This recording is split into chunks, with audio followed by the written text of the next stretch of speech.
What's up, everybody? Welcome back to Closing Open Wounds with your cousin Cleisha. I am she. I'm glad you're here. Listen, I'm just coming out the gate with this. Guys, someone reached out to me and they have to remain nameless. Like, I gotta protect the identity of this person because we talked about something that they are experiencing and they wanted my advice. And as we were talking, if I'm ever talking to somebody and I'm like, can I take notes? I said, I got to take notes about this. They know it's going to be part of, one of these videos. So I got the green light. We're going to talk about this, but this is a real person and this is really, really going on. And I want to get your guys' view on this. So get ready to put some stuff in the comments. Let me know what you experienced. Now, being in property management since 2013, I have come across a lot of different situations, but there was one in particular situation that I came across in about, I'm going to say 2015. Yes, 2015. And I was just a leasing consultant at that time. And there was a gentleman that wanted to rent an apartment. So we began to talk. And it was in a very nice neighborhood. Matter of fact, it was in Haddonfield, New Jersey, where Michael Myers, was created, right? So it was in Haddonfield, New Jersey, and I was a leasing consultant, and he wanted to see an apartment. All right, cool, I got you. So we went to go see an apartment, and I don't know how we got on this topic, but he said that him and his wife have a house with 2 small children, but they're getting a divorce. And I said, okay. So he said he needed an apartment for, when he wasn't, responsible for the kids that week. He called it nesting. And it was the first time I ever heard about this. Now, this was like years ago, y'all, right? And I'm like, nesting. So I'm like, what are you talking about, right? I didn't want to come off like a novice, but I really was a novice. I had no idea what he was talking about. He was just like, yeah, when it's his time off, he'll come to the apartment, have his little friend come over or whatever like that. And when he's on duty with the kids, he lives back at the house. So he's paying half of a mortgage or the mortgage, and he would be paying for this apartment. Very expensive. I'm just like, okay. I could not, even back then, I could not wrap my mind around this term nesting. Now in 2025, this is becoming more and more popular. So, I was talking to this individual and they were telling me their different experiences of dealing with someone who is, cohabiting co-parents with their spouse. What the hell are y'all doing? Like, I can't, so, sir, you're divorced, right? Like, I'm trying to imagine this, right? So, sir, you're divorced, right? Or you're getting divorced. You're still living in the house with your wife and kids. You may be in the basement or whatever, so you say. I guess I gotta take your word for it, right? And you want to see me though, but you live in the house with your wife. How? I can't. I know a lot of you are doing it. So I was talking with this person, and I'm just like blown away by the options that we have when it comes to dating right now. So what I did was I asked ChatGPT, right? ChatGPT, like, is this good for kids? If you checked out my other videos, you guys know I don't play about kids. Like, I don't play about kids' mental and how they grow up and how they feel and how they interpret love in life. Don't play with kids like that. You play with yourself. Don't play with your kids like that. So I had to get some help because I'm not a professional. But I just was like, yo, Chat GPT, what do you think, right? So this is what the conversation that me and Chat GPT had. Is cohabiting co-parents Okay, so cohabiting co-parents who are no longer romantically involved and staying under one roof is good for children as they grow from their own relationship. So I was asking, is it good for children? So is cohabiting co-parents good for children as they grow up in their own relationships, right? ChatGPT said this totally depends heavily on the quality of the environment and the clarity of the arrangement. So you got to be honest. You got to be transparent. A lot of y'all don't be doing that. So, my cousin Chat was like, here is the breakdown of pros and cons and long-term considerations. Let's start with the pros. Okay. The benefits, potential benefits for our babies, right? Because y'all, I know. All right, let me just read this because my mind is just like, what world are we living in right now? So one of the pros are stability. Kids don't have to move in between homes, which reduces stress and disruption. Totally understood. I understand. Financial efficiency. Okay. Shared housing means there's more resources available for the children. Copy that. Daily access to both parents can promote emotional security and strong bonds. Cool. Now, one of these last points says less exposure to parental conflict. If the parents are respectful and cooperative, it models healthy conflict resolution and boundaries. Okay, so those are the good things that the little kiddos could get, we're not together. But see, some of y'all don't even be having that conversation. I'm sorry. I just still believe it. I'm like, y'all just be doing a false reality for these children. I don't believe this works. But I digress. That's just my personal opinion. I'm nobody, y'all. I'm just your cousin peeking in the window, okay? Possible downsides, especially as kids get older. Number 1, confusing family dynamics. Okay? Children may struggle to understand the relationship. They might hold out hope that the parents will get back together or be unclear about what is healthy romantic relationship looks like. Okay, so they may be unclear about what a healthy romantic relationship look like. You confusing the hell out of these kids. False reality. I'm sorry. Number 2, mixed messages about boundaries and intimacy. Teens learning about relationships might be confused by a model where former parents live together platonically, especially if there's no clarity or openness around the arrangement. Again, no transparency. You're not being honest. You're confusing the hell out of these kids. Okay? And another one is emotional suppression. If the arrangement is primarily out of convenience and involves emotional tensions or avoidance, kids may internalize unhealthy emotional coping mechanisms.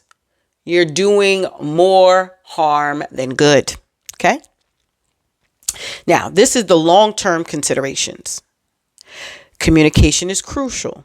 Children should understand that Children should understand that while their parents live together, they are not a couple, and that this setup is about teamwork, not romantic involvement. Role modeling. Kids internalize what they see. If the co-parenting relationship is healthy, respectful, and clear, it can actually teach them a lot about cooperation, boundaries, and maturity. Eventually transitioning to separate homes. Okay. Some cohabiting co-parents use this setup as a temporary or transitional stage, especially when the children are young, with plans to shift to separate households later on. Now, this is what my cousin ChatGPT said. In short, cohabiting co-parents can work well, especially especially in the short term to medium term, but is important to reevaluate as kids age and needs evolve. What works at 5 might not work at 15. The emotional and relational modeling children witness will deeply impact their own relationships. So clarity, consistency, and emotional health in the home are key. I hope you're learning something for all you that's doing this. Let's discuss 3 types of nesting. So there's roughly 3 types of nesting. Okay. Example 1, gradual separation with clear communication. So this is what this is. When 2 parents divorce amicably and continue living in the same house for 5 years to raise their 2 young kids, let's say their ages are 4 and 6. They had clear boundaries, separate rooms, split responsibilities, and mutual respect. So that's the example of gradual separation with clear communications. If you're going to do this, you got to do this right. Okay. You can't just be going off on a whim. I hope you're getting counseling and getting instructions from trusted vessels and expert help so you don't damage your children. Okay. So what is the transition? What does this look like for gradual separation with clear communications? This is example 1 of nesting. Okay. What is the transition points? At around age 10, the older child begins asking more questions about relationships and noticed their setup wasn't typical. Okay. The parents took this as a cue to start family conversations about the plan to eventually live separately. Kids ain't dumb. They know what's going on. Over 2 years, they prepared the kids emotionally, and one parent moved into a nearby apartment. What is the outcome when you do this correctly? The transition was smooth. The kids felt involved. And the parents maintained their co-parenting rhythm with flexibility and joint activities like birthdays and school events. That's a clear way. Things happen. Divorce happens. Separations happens. Breakup happens. Let's try to find a smooth transition. Example 2. This is called nesting first, then independent homes. So first you're nesting and then you're separating. Okay, this is the background for that. After the breakup, the parents choose a nesting arrangement. Nesting arrangement. The children stayed in the family home full time while the parents rotated in and out, staying elsewhere during their off weeks. So this is what that guy was doing, y'all. He was doing this. The nesting first, then independent homes. Because he said he had off time. When he had off time, he wanted his own little 1-bedroom apartment for the other lady to come over. So that's what he was doing. So, and then example 3 is long-term co-residence, separate lives. Now, I don't know how the hell somebody going to do this. 2 former parents decide to co-own a duplex style house or a house with a finished basement, in-law suite, and they raise their daughter while living under one roof but in functionally separate spaces. This one is what the person that called me about. This is what they was going through. This is what they're experiencing with somebody. Not for me.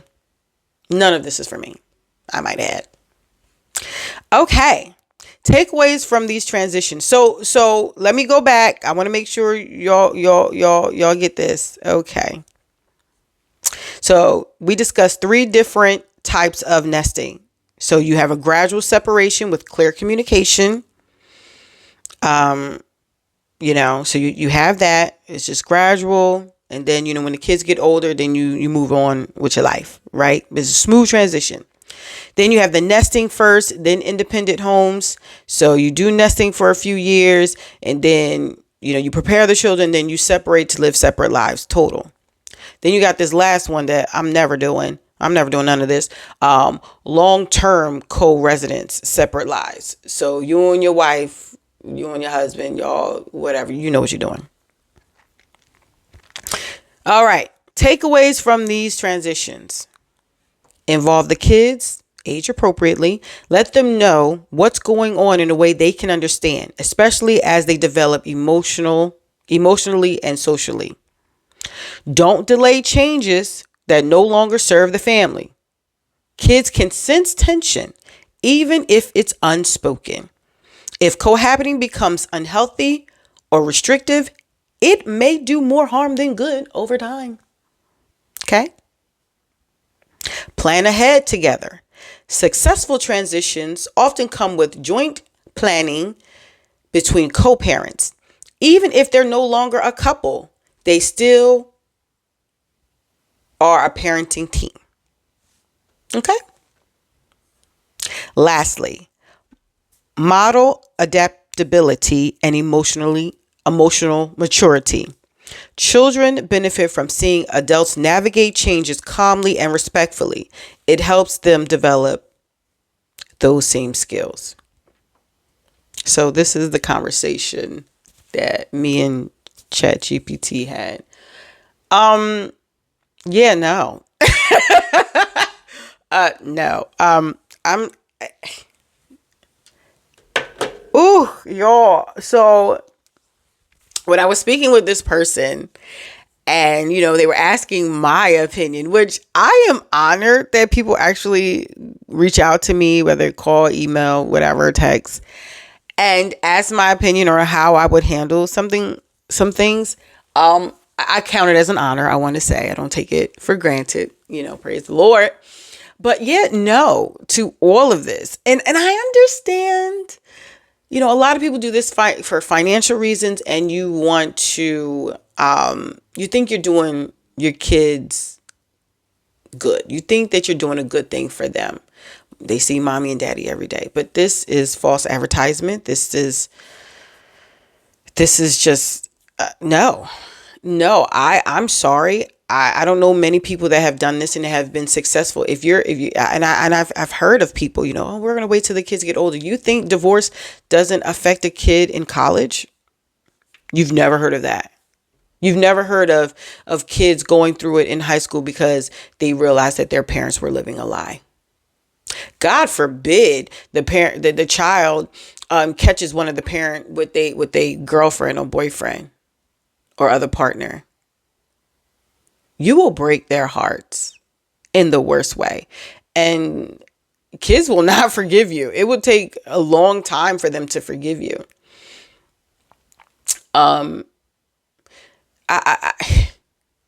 you watch my last video, one of my last videos, any of my videos when I'm talking about kids and how they interpret love and life is really important to me. No. I don't believe this is healthy at all. I'm sure there are some people that got through this gracefully, but again, kids their brains don't understand what you're doing. I just always believe in being honest with them. Don't create a false reality for them. So, because you know what you do. So, I want to talk about some things, but again, like I said, I got to protect the people that talk to me in confidence, where I can use this content, but I have to protect them. Kids will grow up to be very resentful.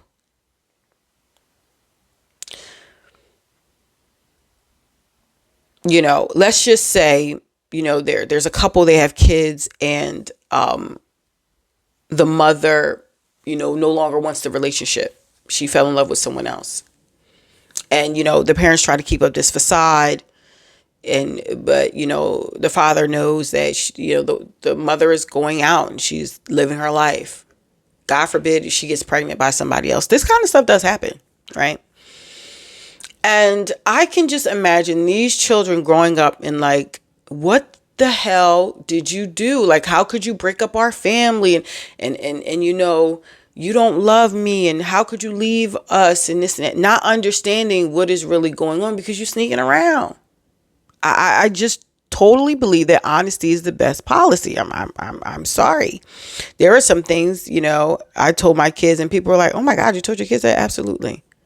Because first of all, I'm not a liar. And then I don't want to have to remember the lie that I told you. So I'm going to always tell the truth.